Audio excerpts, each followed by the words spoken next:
Robert, Yo, it's shaking AC. you don't even need to say that.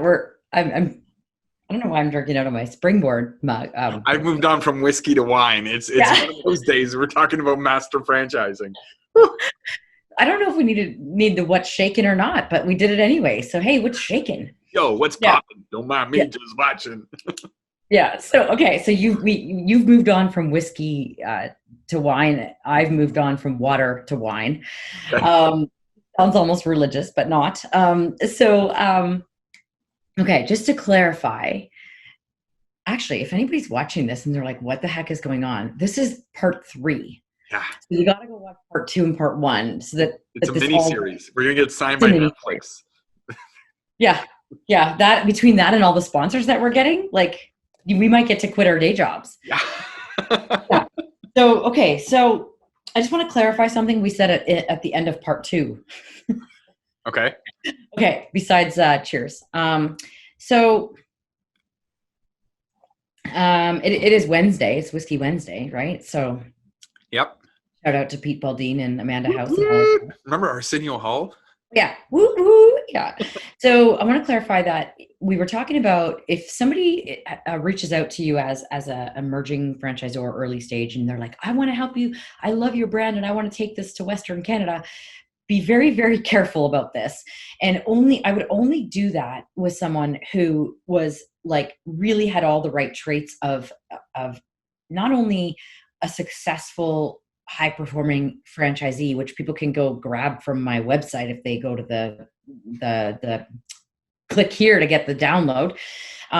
So you want to make sure they have those traits, but there's some additional traits that they need to have.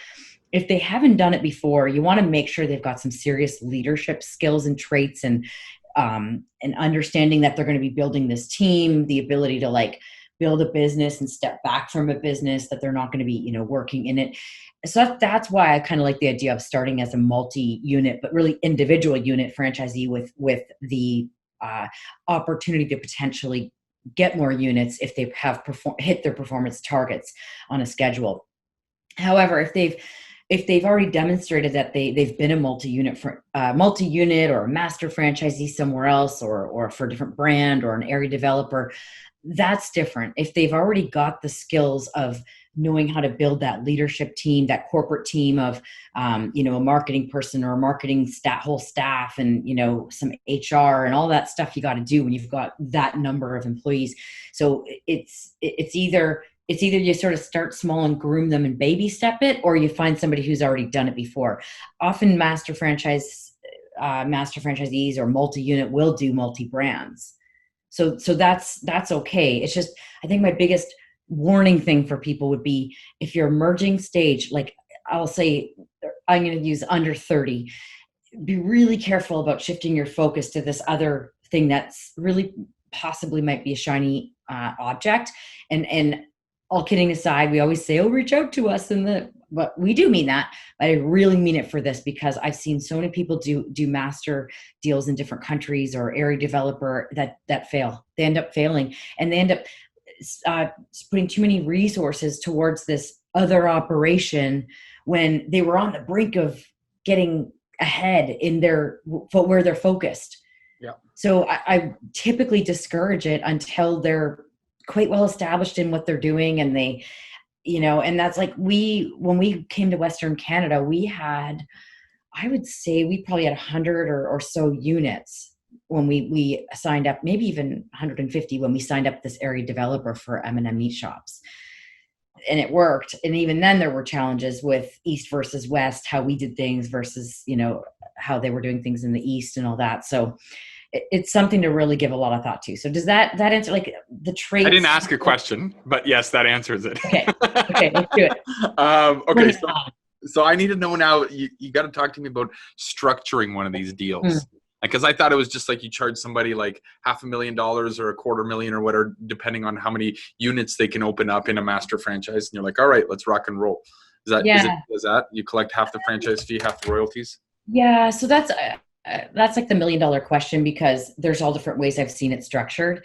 So if you're talking, let's start with the area developer. One way to do it is strictly to take a portion, maybe a smaller portion of the franchise fee, because the franchise fee typically covers the cost to get the unit up and running, the training costs and all that. So if, say, this Western area developer is doing all that work, they should get the majority of the franchise fee, maybe not all of it, but majority of it.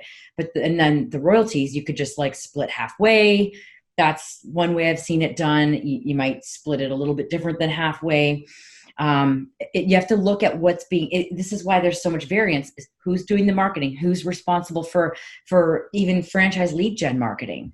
What if the leads are coming in from in the central office, and they're saying, are you willing to relocate? We've got an operation. We're kind of almost sold out here, but we've got a territory in Western Canada that you might be interested in. Now, who paid for that, right? So okay, so when you're starting a franchise and you need an FDD, most lawyers will have like a sample FDD they can use for you.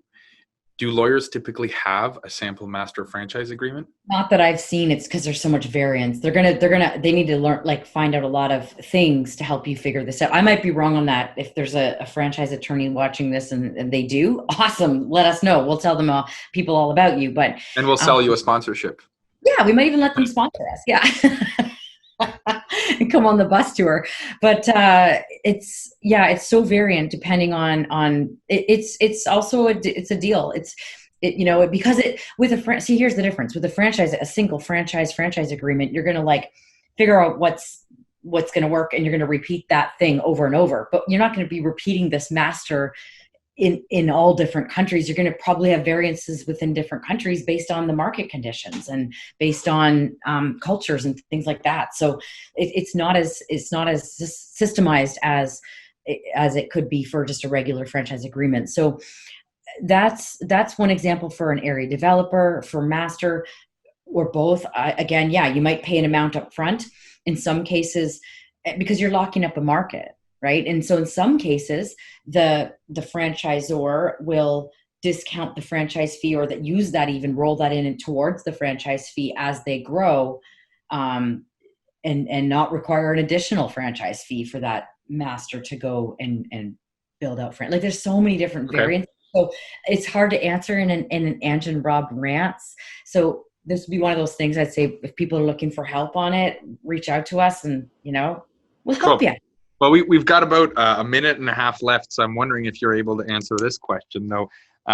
Where do I find master franchise deals? If this is the way I want to go, I've got everything sorted out. So there's just this website called Master Franchisees, and just go there and find them. Really? No, I said that because it's like it's so not easy. Fall for that. Like, how like the $1 million question for most franchisors is like, how do I get more franchisees? Well, if you think that's hard, good luck finding a master. It's like finding a needle in the haystack. The best thing I would say, you could use some filters on LinkedIn and find some masters and say, hey, are you like looking for other brands? When we are back doing in-person conferences, I highly recommend the master multi-unit franchise conference. You'll find bigger buyers there. People that understand this stuff. You could look at your franchisees and go, is there anybody in there that's just killing it in terms of their ability to like have stepped out of the business and grow the business? There's those too, but they're not all on a website. Well, I got to tell you, I've thoroughly enjoyed sharing this 3-part mini series of Ant and Rob Rants with you as we progress through various bottles of liquor. So, I think that's it. That's all I got. You've answered all of my questions. Okay, well, cheers to that. Yes. Cheers to the world poutine eating champion right there. Do we have 3 seconds for you to tell how you felt after? I felt fine. It was like a light afternoon snack. You're a monster. Girl. Machine. Not a monster, a machine. That's the wine. All right, let's count it down, AC. Okay. 3, 2, 1. Go be awesome.